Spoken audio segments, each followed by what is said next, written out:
갈라디아서 우리 4장을 보겠습니다. 신약 성경 갈라디아서 4장 12절에서 20절까지 말씀 보겠습니다.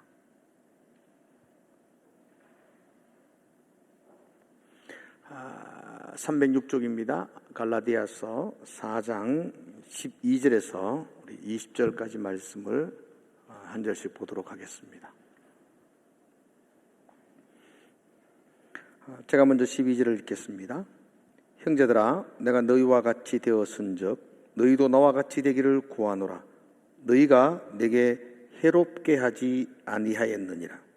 내가 처음에 육체의 약함으로 말미암아 너희에게 복음을 전한 것을 너희가 아는 바라. 너희를 시험하는 것이 내 육체에 있으되 이것을 너희가 업신여기지도 아니하고 버리지도 아니하고 오직 나를 하나님의 천사와 같이 또는 그리스도 예수와 같이 영접하였도다. 너희의 복이 지금 어디 있느냐? 내가 너희에게 증언하노니 너희가 할 수만 있었더라면 너희의 눈이라도 빼어 나에게 주었으리라. 그런즉 내가 너희에게 참된 말을 함으로 원수가 되었느냐?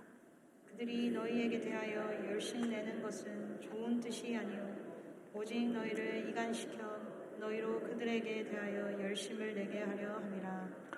좋은 일에 대하여 열심으로 사모함을 받음은 내가 너희를 대하였을 뿐만 아니라 언제든지 좋으리라. 나의 자녀들아, 너희 속에 그리스도의 형상을 이루기까지 다시 너희를 위하여 해산하는 수고를 하노니. 같이 읽읍시다. 내가 이제라도 너희와 함께 있어 내 언성을 높이려 하면 너희에 대하여 의욕이 있음이라. 아멘.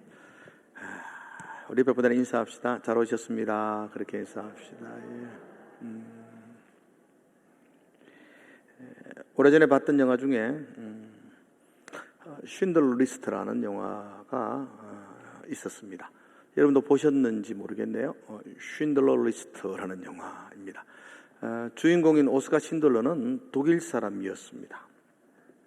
그는 선하고 착한 사람 아니었습니다. 그는 전형적인 자본주의 사업가였습니다. 돈을 벌려고, 그때가 2차 대전 전쟁 중간이었으니까 이 전쟁을 틈타서 돈을 벌기 위해서 군수물자를 만드는 공장을 하나 차립니다. 그리고 가만히 보니까 돈 버는 방법이 눈에 들어왔습니다. 아주 간단했습니다. 아우슈비츠와 같은 수용소에 수감되어져 있는 유태인들을 자기 공장의 직원으로 삼아서 일을 시키면 큰 돈을 벌 수 있었습니다. 왜냐하면 그 유대인들에게는 월급을 줘야 될 필요가 없었기 때문입니다. 그냥 무임금으로 일을 시킬 수 있었고 그 모든 수익을 자기가 가져갈 수 있었으니까, 그래서 수용소에 있는 유대인들을 자기 일꾼으로 삼아야 되겠다라고 계획합니다. 근데 수용소에 있는 유대인들을 자기 공장에 일을 시키려고 그러려면은 수용소 간부들에게 또 소장에게 뇌물을 줘야 됩니다. 그래서 그때 거기에 돈을 주고 그 수용소 갇혀 있는 사람들을 불러내 가지고 공장에서 일을 시켜서 자기는 임금을 주지 않고 돈을 벌고 그런 사업가였더랬습니다. 그러다가 어느 날 이 쉰들러가 그 수용소에 들어가서 수용소에 들어가서 유대인들을 자기 공장으로 옮기고 이러는 도중에 유대인들이 나치에게 학살을 당하고 아주 인간 이하의 대접을 받는, 그리고 죽음을 당하는 그런 장면들을 목격합니다. 그 영화의 한 장면 보면은 수용소 소장이 아침에 일어나면 그 총을 가지고 와가지고 수용소 마당에서 있는 그 유대인들을 사격 연습합니다. 그냥 맞춰가지고 맞으면 죽는 기고 피하면 아쉬워하고 또 맞추고 뭐 이런 식으로 하는 모습을 보면서 이건 너무하다. 그리고 유대인들을 향한 긍휼과 동정심이 생깁니다. 그전까지는 자기 공장을 확장하기 위해서 돈을 벌기 위해서 유대인 일꾼들을 고용했는데 이제는 그들을 살리기 위해서 한 사람 한 사람 자기 공장에 빼와서 보호를 합니다. 자기의 재산을 들여가지고 한 사람 한 사람 자기 공장에 인부가 그렇게 많이 필요도 없는데도 불구하고 계속해서 인부를 더 늘립니다. 간부에게 더 많은 돈을 줘서 한 사람이라도 더 빼오려고 노력을 합니다. 그래서 그의 공장에서 보호를 받는 유태인들, 그 때문에 생명을 구한 사람이 1200명이 되었다, 그렇게 말합니다. 2차 대전에 독일이 패하고 이제 그 쉰들러도 나치 당원이었기 때문에 그곳에 있을 수 없어서 피신을 가야 됩니다. 공장에 있는 사람들이 너무나 감사해서 이 사람은 안전하게 고향으로 돌려보내십시오라는 탄원서도 써서 다 사인을 해가지고 주고, 그리고 특별한 선물을 하나 합니다. 가장 감동적인 선물이었는데 반지를 하나 선물합니다. 그 반지에 히브리 문구로 한 사람을 구하는 것이 세상을 구한 것입니다 라는 탈무드의 문구를 써서 반지를 선물로 주는데, 그 반지가 금반지입니다. 금이 어디서 났을까요? 그렇죠, 영화 반는 모양이네요. 금이 그 있는 사람 금리빨을 뽑아가지고 많은 사람들이 금리빨을 뽑아가 그걸 녹여가지고 반지를 만듭니다. 자기의 금리빨을 뽑으면서 막 웃고 있는 사람들, 행복해하는 사람들, 기꺼이 그 이빨을 뽑아서 아프잖아요. 근데 그걸 기꺼이 자기 이빨을 뽑아서 그렇게 반지를 만드는 일을 즐거워하는 사람들. 제가 오늘 영화 이야기를 한 게 바로 이거 이야기하려고 했습니다. 저는 그 신들리스트에서 아주 명장면들이 많았는데 그 이빨을 뽑으면서 웃는 그 모습이 잊혀질 수가 없습니다. 얼마나 멋있고 아름다운 모습인지 모릅니다. 소형서에서 죽음을 향해서 가고 있는 그 한 영혼을 구해주었던 그를 향하여 감사하기에 기꺼이, 그를 사랑하기에 그냥 아까워하지 않냐고 자기 이빨을 뽑아서 반지를 해주는 사람들의 모습, 그 모습이 참 멋있다, 그렇게 보았습니다. 근데 오늘 15절의 말씀 보니까 너희에게 복이 지금 어디 있느냐, 내가 너희에게 정언하노니 너희가 할 수만 있었더라면 너희의 눈이라도 빼 나에게 주었으리라, 그렇게 바울이 고백합니다. 바울이 갈라디아 성도들을 향하여 고백하기를 너희에게 복이 어딨냐, 이 말을 번역상에 좀 문제가 있는데 좀 더 쉽게 번역하면 너희가 그때 정말 행복했지 않느냐, 그때 정말로 즐거웠지 않느냐, 그때 정말로 우리 사랑했지 않느냐, 그게 우리의 복이 아니었느냐, 그래서 너희들이 그때는 나에게 눈이라도 빼서 주고 싶어 했지 않느냐라고 바울이 말하고 있습니다. 정말로 존경했고 사랑했으니까 눈이라도 빼주고 싶었다. 실제로 눈 빼주겠다는 말이 아니고요, 그렇게 소중한 것이라도 그 바울을 위해서 아낌없이 주고 싶어 했던 마음, 그 마음이 갈라디아 성도들의 마음이었습니다. 참 행복한 모습이고 교회 공동체 안에 참 부러운 모습이죠. 옆에 분들 한번 보십시오. 눈 빼주고 싶은 분 있나요? 눈 빼물라고 이렇게 벌거 있지 마시고, 우리가 그랬으면 좋겠습니까? 서로가 서로를 향하여 가장 소중한 것이라도 주고 싶어 했던 마음, 그 마음을 간직하는 것이 교회 공동체가 아닌가라는 생각을 가집니다. 특별히 여러분 13절에 여러분들 한번 볼까요? 13절. 내가 처음에 육체의 약함으로 말미암아 너희에게 복음을 전한 것을 너희가 아는 바라. 육체의 약함으로 말미암아 복음을 전했다는 말이 뭐냐면, 내가 그때 갈라디아 교회에게 너희들에게 복음을 전할 때에 내 육체가 참 많이 약해가 있는 건 너희들이 알지 않느냐. 바울에게 육체의 약점이 있었습니다. 육체의 약함이 있었어요. 14절에도 보면 이렇게 말하거든요. 너희를 시험하는 것이 내 육체에 있으되, 이렇게 말하거든요. 그 바울에게는 이 성도들이 보면서 아우 왜 저렇지라는 시험들 만한 약함이 있었다고 말해요. 여러분들이 저 보시기에 시험들 만한 약함이 저에게는 전혀 없습니다. 이건 성격이나 뭐 이런 걸 보는 게 아니고요.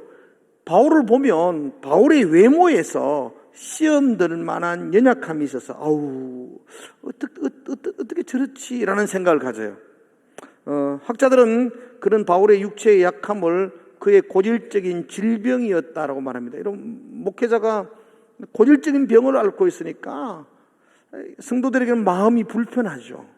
목회자가 건강하면 좋겠는데, 특별히 바울은 눈이 참 안 좋았다라고 주장하는 신학들도 많아요. 그도 그럴 것이 그가 다메섹으로 가는 길에서 강력한 빛으로 오신 예수님을 만납니다. 태양의 빛과는 비교할 수 없는 그 광채의 임재를 만납니다. 그리고 그때 바울은 사흘 동안 앞을 보지 못합니다. 훗날 선지자 아나니아가 그에게 안수하여 줌으로 눈을 떴다라고 말하지만 사실 그 후유증으로 바울은 눈이 많이 좋지 않았다. 그래서 이런 편지를 쓸 때도 바울이 친필로 쓴 게 아니고 다 옆에서 이렇게 디도나 동역자들이 다 대신 적어줄 정도로 눈이 좋지 않았다. 그게 참 육체의 약함이었다라고 말합니다. 일리가 있는 말이죠. 또 어떤 분들은 바울이 간질을 앓고 있었다라고 말해요. 고린도후서 12장에 보면 바울이 내게는 육체의 가시 곧 사탄의 사자가 내게 있다 이렇게 말했어요. 그러니까 보통 아픈 게 아니고 그 사탄에게 사로잡혀 있는 듯한 가시가 바울에게 있었다고 말해요. 3번을 간절히 기도했지만 하나님이 네 은혜가 네게 족하다. 너 교만하면 안 되는 장치다 이게. 그렇게 말씀하시면서 그는 평생 그 사탄의 가시와 같은 육체의 아픔을 짊어지고 살았다고 말해요. 그게 아마도 간질이 아닌가. 이런 목회가 간질이 있다. 피곤하면 거품 물고 쓰러지고 이런 아주 너무 마음 아픈 거잖아요. 그게 너무 마음 아픈 거거든요. 근데 막 설교하다가 막 그렇게 현상이 나타나면 사람들에게 시험이 될 만하겠죠. 그런 육체의 약함, 사탄의 사자와 같은 가시가 바울에게 있었다고 말합니다. 그런데 갈라디아 성도들은 그런 약함이 있는 바울을 향하여 어떻게 대우를 했느냐. 14절에 이렇게 말하거든요. 여러분 14절을 같이 한번 읽어볼까요? 여러분 14절. 자, 같이 읽읍시다. 시작. 너희를 시험하는 것이 내 육체에 있으되 이것을 너희가 업신여기지도 아니하며 버리지도 아니하고 오직 나를 하나님의 천사와 같이 또는 그리스도 예수와 같이 영접하였도다. 아우, 너무 멋있죠. 그런 육체의 약함이 바울에게 있었는데 업신여기지도 아니하고 그리고 외면하지도 아니하고 천사와 같이 예수님처럼 영접했다. 그렇게 말합니다. 너무나 감동적인 모습일 것입니다. 눈이라도 빼주고 싶어 할 정도로 그렇게 그 약함이 있는 가운데도 그렇게 존경하고 사랑을 했다는 것입니다. 무엇 때문에 갈라디아 성도들은 바울에게 이렇게 사랑을 다했고 이렇게 바울을 극진히 영접했을까요? 무엇이 이렇게 바울에게 눈이라도 빼주고 싶어하는 마음을 가질 수 있도록 했을까요? 그건 말씀이었습니다. 하나님의 말씀에 대하여 성도들이 은혜를 받았기 때문입니다. 말씀을 전하는 바울을 통해서 그 십자가에 피 묻은 복음으로 말미암아 그들이 감당할 수 없는 은혜에 사로잡혔기 때문에 그가 바울을 향하여 눈이라도 빼주고 싶었다라고 고백하고 있습니다. 그러므로 저와 여러분도 몇 시간 은혜가 임하기를 축복합니다. 약한 모습으로 말씀이 전해지지만 그 모습을 보는 것이 아니라 하나님의 그 말씀으로 인하여 우리가 넘치는 은혜가 여러분들에게 있기를 축복합니다. 그 은혜가 임하면 서로를 향하여 눈이라도 빼주고 싶어 합니다. 그러므로 여러분들이 예배하러 올 때에 은혜 받아야지라는 그 결단을 하고 오셔야 됩니다. 그냥 수요일이라서 그냥 왔다 가는 시간이 아니고 이 시간에 내가 하나님과 1대1로 만나서 그 하나님의 그 복음의 말씀을 통해서 내가 은혜를 받아야지라는 그런 마음의 굳은 결심을 하시고 오셔야 됩니다.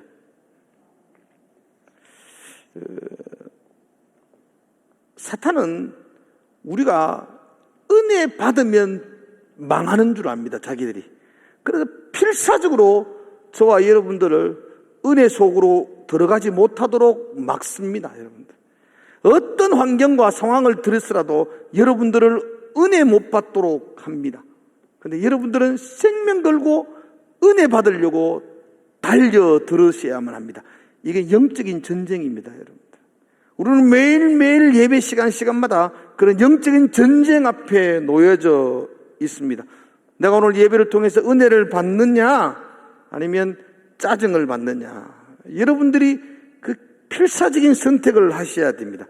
은혜를 받으면 눈이라도 빼주고 싶은 사랑의 마음을 가지게 될 것이고, 은혜를 받지 못하면 눈 빼고 싶은 분노를 품고 가게 될 것입니다. 그죠? 그래서 여러분들이 아주 필사의 각오를 가지고 예배 가운데 오셔야 됩니다.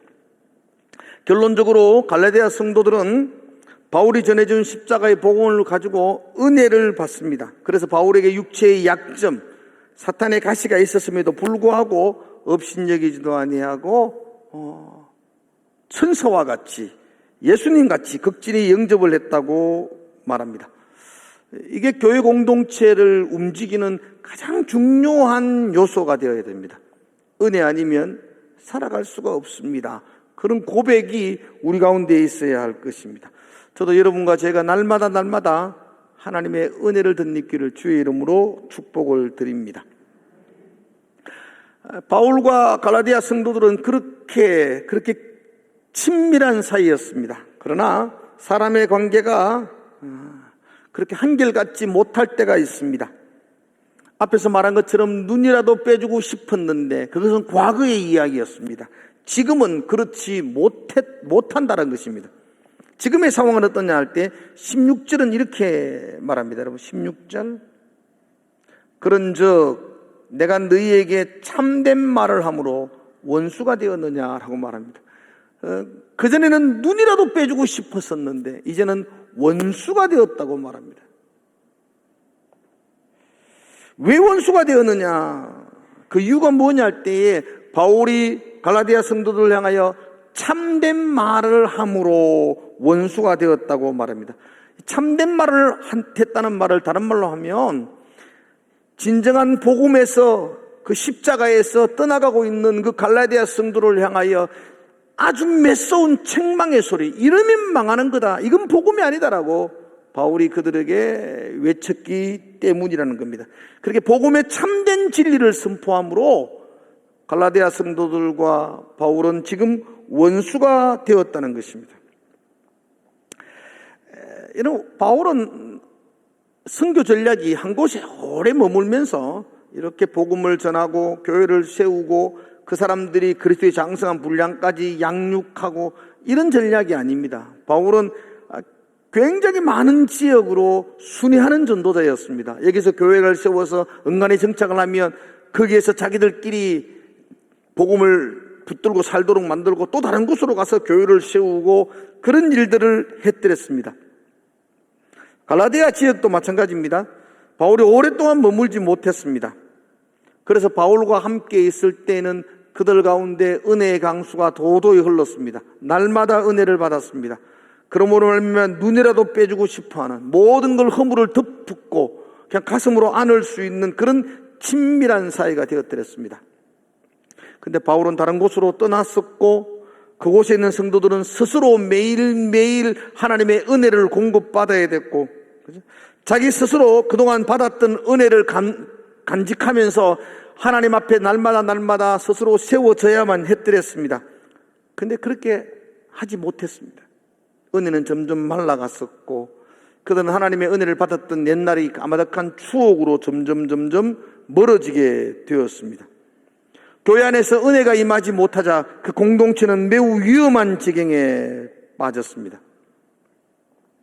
우리가 신앙생활 할 때 영적인 부분으로 볼 때에 여러분들이 예배 시간을 통해서 은혜를 받지 못한다는 것은 육체적으로 말하면 충분한 영양분을 식사를 하지 못한다는 말과 같습니다. 요즘 우리 육체가, 우리 몸이 충분한 식사를 하지 못하면 힘이 없고 거기 지속되어지면은 그죠? 아프고 병이 걸리고 그게 당연한 것처럼 우리 영혼도 마찬가지입니다. 우리 영혼도 하나님이 부어주시는 은혜의 영양분을 공급받지 못하면 아프게 되고 병들게 되고 그리고 힘없는 그리스도인이 되고 심지어 사망의 엄청난 골짜기로 떨어질 수도 있습니다. 몇 시간 은혜 받으십니까? 소리 보니까 다 죽어갑니다. 병들었다는 겁니다. 이게 건강하면 이런 소리 안 납니다. 몇 시간 영적인 영양분을 공급 받으십니까? 조금 살아나는 느낌이 있습니다. 우리는 육체의 밥을 한 끼 안 먹으면 배고픈 줄 아는데 하나님의 은혜를 받지 못하면 내 영혼이 시들어 메말라가고 있다는 걸 잘 인정하지 않으려고 해요. 그냥 그렇게 살아가는 것 당연하다고 생각하는 거예요. 절대로 당연한 것 아닙니다, 여러분.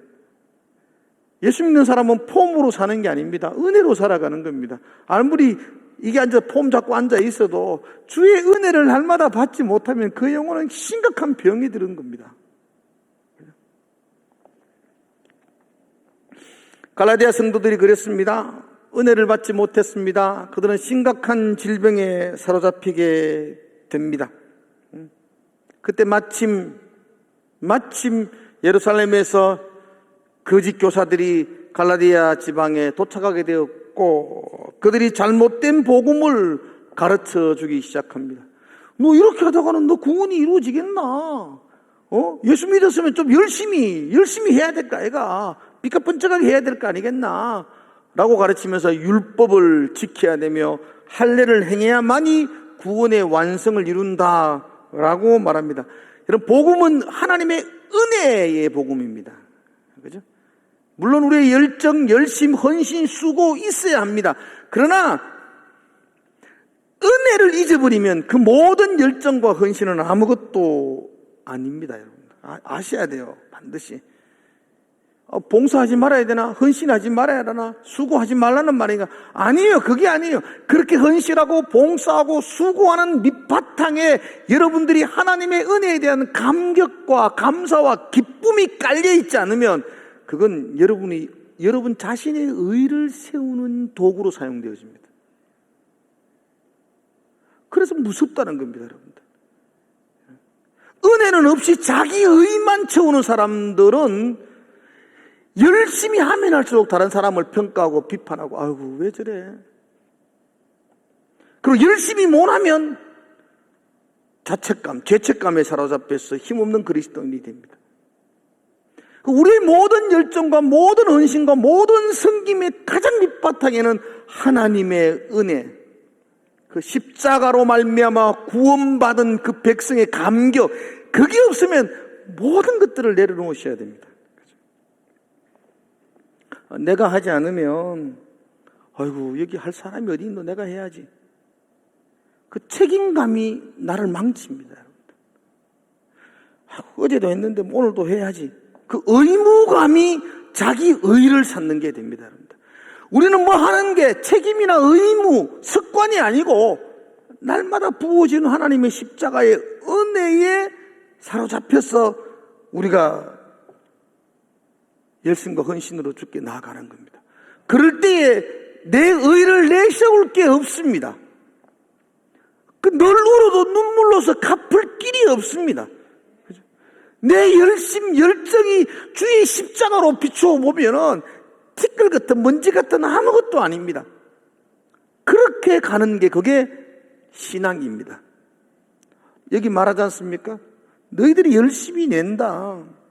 17절에 보면 그들이 너희에 대하여 열심히 내는 것은 좋은 뜻이 아니요 너희를 이간시키고 그들에게 대하여 열심히 내려라. 그 잘못된 열심이라는 겁니다. 그 예루살렘에서 온 그 거짓 교사들이 너희들에게 말하는 그 율법은 그 너희들이 자기 의만 세우게 말하는 잘못된 열심이다. 그거 따라가면 은혜가 메말라지고 망하고 죽는 길밖에 없다라고 말씀하고 있습니다. 그리고 이제 바울은 갈라디아 성도를 향하여 정말로 내가 너희들에게 쓴소리를 하겠다라고 합니다. 그리고 19절에서 이렇게 말합니다. 19절, 다시 19절만 우리 같이 한번 읽어볼까요? 19절 시작. 나의 자녀들아, 너희 속에 그리스도의 형상을 이루기까지 다시 너희를 위하여 해산하는 수고를 하노라. 바울은 지금 이제 해산하는 수고를 감당하면서 다시 복음을 전하겠다고 그렇게 외칩니다. 해산하는 수고라는 말은 생명을 거는 겁니다. 바울은 지금 생명을 걸고 잘못된 자기의 율법주의로 빠져가고 있는 갈라디아 성도를 향하여 다시 복음을 그들에게 전하기로 마음을 먹습니다. 비록 원수가 된다 할지라도 그들에게 참다운 복음을 전하겠다고 목숨 걸고 하겠다고 말합니다. 오늘 예배를 드리는 저와 여러분들에게도 동일하게 말씀을 드리고 싶습니다. 얼마나 많은 예배에 여러분들이 참석했느냐. 내가 새벽 기도를 몇 번을 나오고 수요일마다 한 번도 빠지지 않고 수요일날 예배하는 여러분만큼 교회 안에서 열심히 있는 사람이 누가 있겠습니까? 여러분은 정말로 열심은 어디 가서 빠지지 않는 열심으로 교회를 섬기는 분들 아니겠습니까? 내가 얼마나 많은 예배를 했느냐를 카운트하지 마시고 내가 얼마나 많은 예배에서 은혜를 받았느냐를 카운트하십시오. 그게 안 되면 여러분들은 모든 것들이 헛겁니다. 헛된 것입니다. 아무 의미 없습니다, 여러분들. 십자가의 은혜에 감격하여 예배하지 않았던 시간들은 내게 의미 없는 시간들과 같습니다. 그래서 저와 여러분들이 시간마다 은혜를 받기를 간절히 사모하셔야 됩니다. 사모하십시오.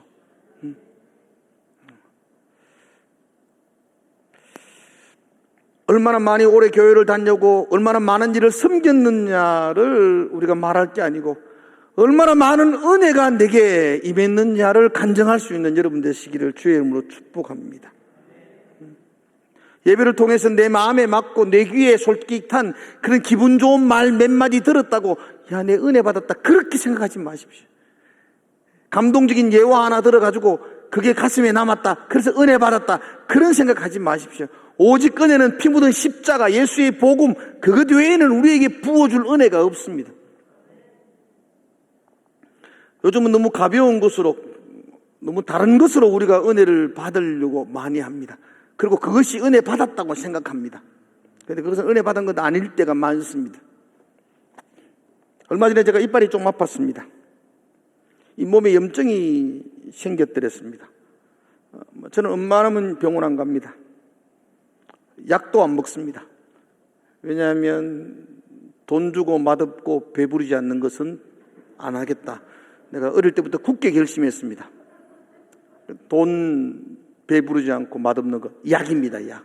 그래서 거의 안 먹습니다. 버티다 버텼는데 염증이 너무너무 심해져서 이제 혀로 만지면 염증이 막 잡힐 정도가 되고 짤면 염증이 혀로 짤면 나올 정도로 잇몸이 그렇게 부었더랬습니다. 그래서 약국 갔습니다. 그러니까 진통소염제라고 줍디다 3일 거 받았습니다. 묵으니까 좀 낫더라고요. 어우, 약이 좋아요. 진통제 먹으니까 아픔도 덜하고 염증도 좀 가라앉는 느낌이 있고 좀 낫더라고요. 3일 약 떨어지고 나니까 똑같이 돌아옵니다. 또 가서 약 샀습니다. 또 먹었는데 3일 떨어지니까 또 똑같이 돌아오고 도저히 안 돼서 치과에 갔습니다. 치료했습니다. 지금은 깨끗합니다. 제가 하고 싶은 이야기입니다. 진통제 이것으로는 치료 안 됩니다. 잠시 아픔을 잊을 수 있고 잠시 덮어줄 수는 있지만 이건 진정한 치료가 아닙니다. 신앙에도 진통제가 있습니다. 이건 치료가 안 됩니다. 이건 근본적인 회복이 될 수 없습니다. 한때 많은 사람들에게 인기를 끌었던 조엘 오스틴의 긍정적인 힘, 교회 다니는 사람은 긍정적인 힘을 가지면 회복되어진다. 진통제입니다. 어떻게 우리의 인생이 긍정적인 힘을 가진다고 해서 우리의 인생이 회복되겠습니까? 그건 잠시 치료가 될 수 있지나 그건 진정한 회복이 될 수 없습니다. 우리 영혼의 진정한 회복은 십자가에 피 묻은 복음입니다. 복음. 그죠? 예수 잘 믿으면 영혼이 잘 되고 범사가 잘 되고 또 뭐 물질의 축복도 받는 삼박자의 축복 뭐 그래서 잘 믿고 축복받자. 그건 다 진동치입니다. 여러분. 진통제입니다. 그렇지 않습니다. 여러분들. 예수 잘 믿고 가난한 사람들 쎄했습니다. 진정한 치료제, 진정한 회복은 예수의 십자가의 복음밖에 없습니다. 내가 삐까뻔쩍한 사람이 아니라 나는 죄로 말미암아 죽을 수밖에 없는 존재인데 그 십자가 외에는 내게 소망이 없습니다. 이것이 복음입니다. 복음. 그 복음 외에 그 십자가로 내가 다시 살아났고 그 십자가의 은혜로 오늘도 호흡하고 살고 있다는 그 진정한 복음의 은혜가 아니고서는 우리의 영혼을 완전히 회복할 수 있는 건 아무것도 없습니다. 그래서 바울은 그 복음을 다시 외치겠다고 갈라디아 성도들에게 말하고 있습니다. 여러분들이 듣고 싶어하는 메시지가 이 복음이어야 합니다. 복음. 나 같은 죄인 살리신 주님의 은혜에 놀라워. 그 복음이 여러분들이 듣고 싶어하고 그 복음 앞에 감동하는 감격하는 예배가 되어야 합니다. 진통제 매달 먹었다고 은혜 받았다고 생각하시면 안 된다는 이야기입니다. 제가 성경 한 곳을 찾아서 한번 읽고 설교를 거의 정리했으면 좋겠습니다. 마태복음 2장을 여러분들이 한번 찾아보십시오. 갈라디아서를 이제는 뭐 덧붙이시고 마태복음 2장을 한번 찾아보십시오. 마태복음 2장. 마태복음 2장 18절과 16절, 17절, 18절을 한번 읽어보려고 합니다. 마태복음 2장입니다. 16절 제가 읽어볼게요. 이에 헤롯이 박사들에게 속은 줄 알고 심히 노하여 사람을 보내어 베들레헴과 그 모든 지경 안에 있는 산의 아이를 박사들에게 자세히 알아본 그때를 기준하여 2살부터 그 아래로 다 죽이니. 18절은 같이 읽을까요? 시작. 라마에서 슬퍼하며 크게 통곡하는 소리가 들리니.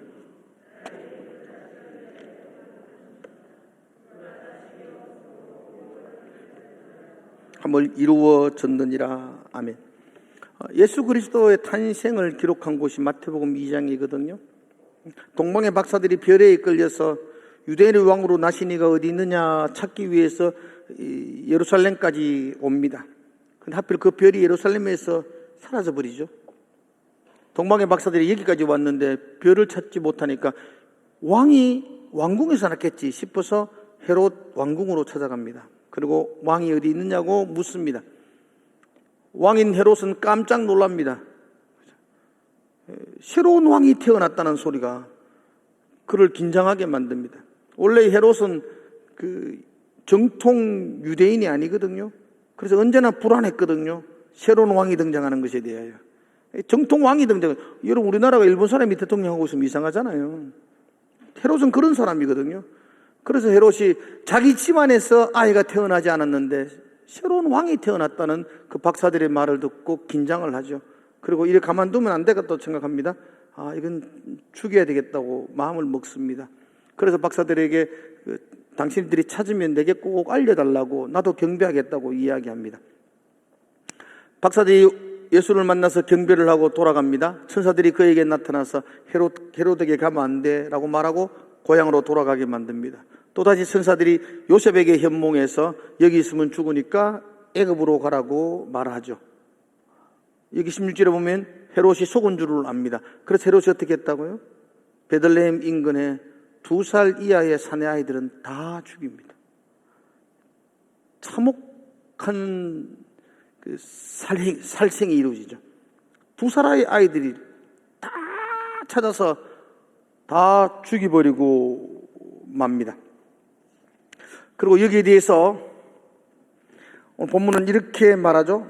18절에 우리 18절은 중요한 구절이니까 한번 읽어볼까요? 18절. 자, 같이 읽을까요? 시작. 라마에서 슬퍼하며 크게 통곡하는 소리가 들리니 라헬이 그 자식을 위하여 애곡하는 것이라. 그가 자식이 없으므로 위로받기를 거절하였도다. 라마에서, 라마라는 지명은 높은 곳 이런 뜻이거든요. 베들레헴, 예루살렘 북쪽 지역의 높은 산 뭐 이런 뜻이거든요. 그쪽에서 슬퍼하며 크게 통곡합니다. 높은 곳에서 그 예루살렘과 베들레헴은 붙어 있어요. 예루살렘과 베들레헴에서 그 사륙의 피바람이 불었던 그 장면을 바라보면서 라헬이 통곡하고 있습니다. 라헬이 통곡하고 있는데 자식들이 다 죽었잖아요. 자식들이 죽은 것으로 인하여서 그가 가슴을 치고 통곡하면서 누가 위로해 주어도 그 위로를 거절한다. 그렇게 이야기합니다. 근데 사실 이 18절의 말씀은 굉장히 뜬금없잖아요. 여러분 이상하지 않나요? 예루살렘에 있는 베들레헴에 있는 2살 아이들이 다 죽었는데 갑자기 여기서 라헬이 왜 등장해요? 라헬이 왜 자기 자식이 없으므로 왜 통곡을 하고 있어요? 라헬이 누군지는 기억나십니까? 야곱의 아내가 라헬입니다. 야곱의 아내 라헬. 라헬은요, 자식이 없으므로 자식을 잃어버렸고, 자식이 먼저 죽고, 자식이 어디 끌려가고, 이런 적이 없습니다. 라헬이 낳은 자식은 2명입니다. 요셉과 베냐민인데요. 베냐민을 놓다가 죽었어요. 그러니까 자식이 먼저 죽은 게 아니고, 라헬이 자기가 먼저 죽었어요. 라헬은 지금 여기서 자식을 위해서 애곡한다. 이게 이치에 맞지 않아요. 라헬은 자식을 위해서 운 적이 없어요. 요셉이 얼마나 예뻤는데 뭔 통곡을 해요. 베냐민이 어떻게 컸는지는 몰라요. 놓다가 죽었으니까. 그런데 지금 성경은 지금 어떻게 말하느냐면 지금 예루살렘의 사륙의 피바다가 벌어지는 장면을 묘사하면서 라헬이 예루살렘을 바라보는 라마에 올라앉아가지고 그거 바라보면서 자식을 위해서 통곡하고 위로받기를 거절했다. 이렇게 표현하는 거예요. 그러므로 이 라헬은 그냥 단순한 여인의 이름 라헬이라고 쓰는 게 아니에요. 라헬은 야곱의 아내였잖아요. 가장 사랑하는 아내. 야곱을 우리는 이스라엘이라고 이름을 표현해요. 이스라엘. 야곱의 새로운 이름이 이스라엘이거든요. 이스라엘의 아내.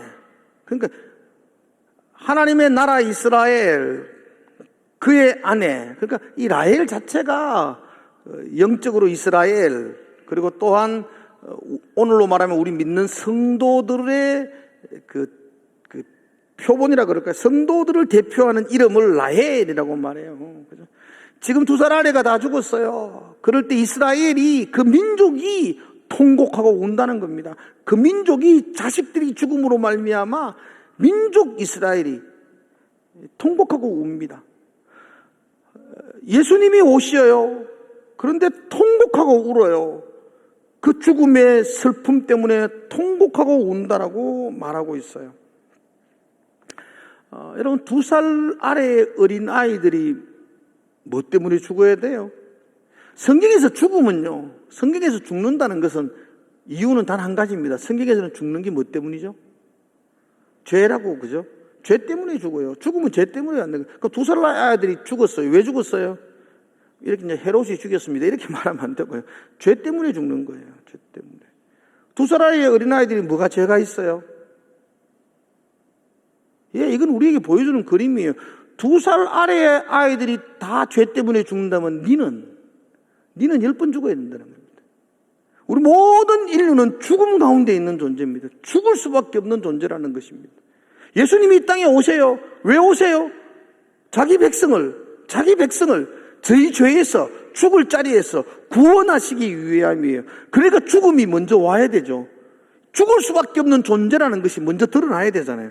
죽을 수밖에 없는 존재, 명확하게 드러내기 위해서 2살 아래가 다 죽는 거예요. 2살 아래가. 2살 아래가 죽는다는 것은 저와 여러분들 중에 살 사람 아무도 없다고요. 다 죽어야 돼요. 다 죽어야 돼요.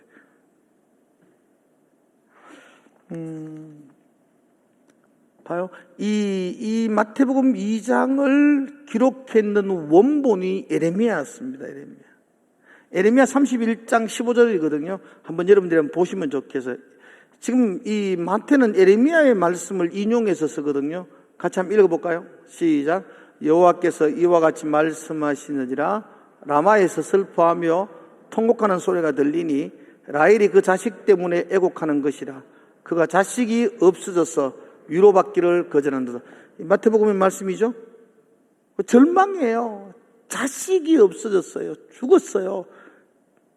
위로받기를 거절해요. 그 다음 절 볼까요? 그 다음 절 16절 시작.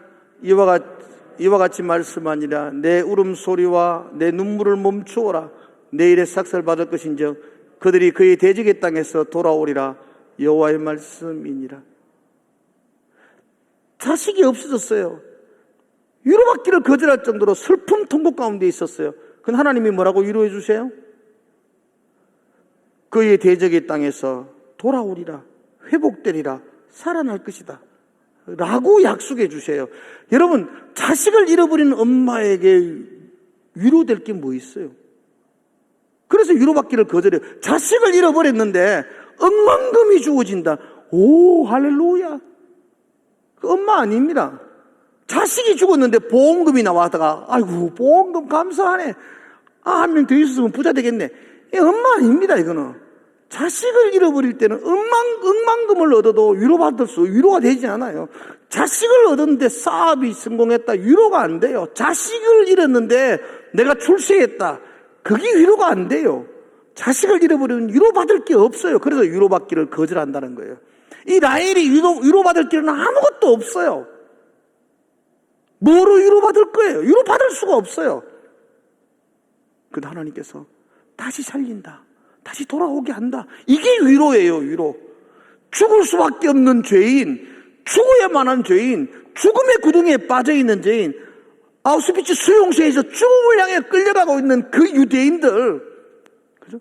그런데 살려주었어요. 이것 외에는 위로받을 길이 없어요. 예수 그리스도가 오셔서 자기 백성을 저희 죄에서 구원하셨어요. 그래서 이 이야기가 예수님의 탄생에 기록된 이야기라고요. 너희들은 죽을 수밖에 없는 존재들이다. 그런데 하나님이 내가 예수 그리스도를 보내가지고 너희를 살릴 거다. 죽은 너희를 다시 회복시킬 것이다. 그게 여러분들에게 감격이 되어야 돼요. 그게 여러분들의 가슴을 뛰게 하는 기쁜 소식이어야 돼요. 그게 복음이라고요. 복음. 다른 것으로는 위로를 받으면 안 돼요. 우리가 교회에서 다른 것으로 위로받으면 안 돼요. 오늘 권사님 기도 많이 하시니까 사업 잘 될 것입니다. 이것으로 위로받으면 안 된다고요. 오늘 집사님의 아들이 공부 잘해가 서울대 갈 겁니다. 이것으로 위로받으면 안 돼요. 자식을 잃어버렸는데 복권 당첨된 것으로 위로받으면 안 된다고요. 우리가 위로받을 것은 한 가지밖에 없습니다. 예수 그리스도의 피 묻은 십자가가 저와 여러분들을 그 죽음에서 다시 살려주셨다. 그게 복음이라고요. 복음. 내 열심, 내 헌신으로 내가 구원에 이르는 게 아니고 그 죽음의 구덩이에서 내가 열심히 봉사해가, 열심히 기도해가, 열심히 헌신해가지고 내가 구원으로 올라올 수 있는 게 아니고, 할례를 행하고 율법을 지킴으로 내가 구원받는 자리로 이루는 게 아니요. 오직 나는 아무 공로 없으되 예수의 십자가의 은혜로 예수님이 자기 백성을 저희들의 죄에서, 그 죽음에서 건지시겠다. 그래서 라헬아 위로를 받아라. 이것이 너의 위로다. 이스라엘아, 이것이 우리의 위로다. 자식을 잃어버려서 슬픔 가운데 있는 이스라엘아, 죄악으로 죽음 가운데 있는 성도들아, 너의 유일한 위로는 예수님이 살려주신다는 거다. 그죠? 여러분도 그것으로 위로받으시기를 바랍니다. 그 위로가 태산처럼 커서서, 그 위로가 내 가슴에 벅차고 벅차서 감당할 수가 없어서, 그죠? 내가 주를 위해서 눈이라도 빼도 내가 아깝지 않습니다. 그게 은혜입니다. 은혜. 여러분, 그 은혜로 나아갈 수 있어야 할 것입니다. 여러분, 우리의 의, 우리의 노력, 우리의 열정으로 아무것도 안 된다. 이것으로는 위로받을 수 없다. 예수 그리스도의 피 묻은 십자가 외에는 우리에게 소망이 없습니다. 이거 발견하고 이거 붙들고 이것으로 감사하고 감격하면서 예배하실 수 있는, 그게 복음입니다. 그게. 그런 저와 여러분들이 되기를 주의 이름으로 축복을 드립니다. 기도하겠습니다. 하나님 아버지, 날마다 은혜 받기를 원합니다. 그 십자가의 은혜가 내 가슴 속에 강소와 같이 도도히 흘러내리게 하여 주시옵소서. 은혜 아니면 살아갈 수가 없습니다. 다른 것으로는 위로받을 수가 없습니다. 위로받기를 거절합니다. 그러나 주의 십자가의 은혜로 내가 다시 회복되고 싶습니다. 날마다 그 은혜와 그 감격으로 우리가 나아갈 수 있도록 주님 붙들어 주시옵소서. 오늘도 예배하고 기도합니다. 찬양하고 기도할 때 그 놀라운 주님의 은혜가 우리를 덮어 주시옵소서. 예수님 이름으로 기도드리옵나이다.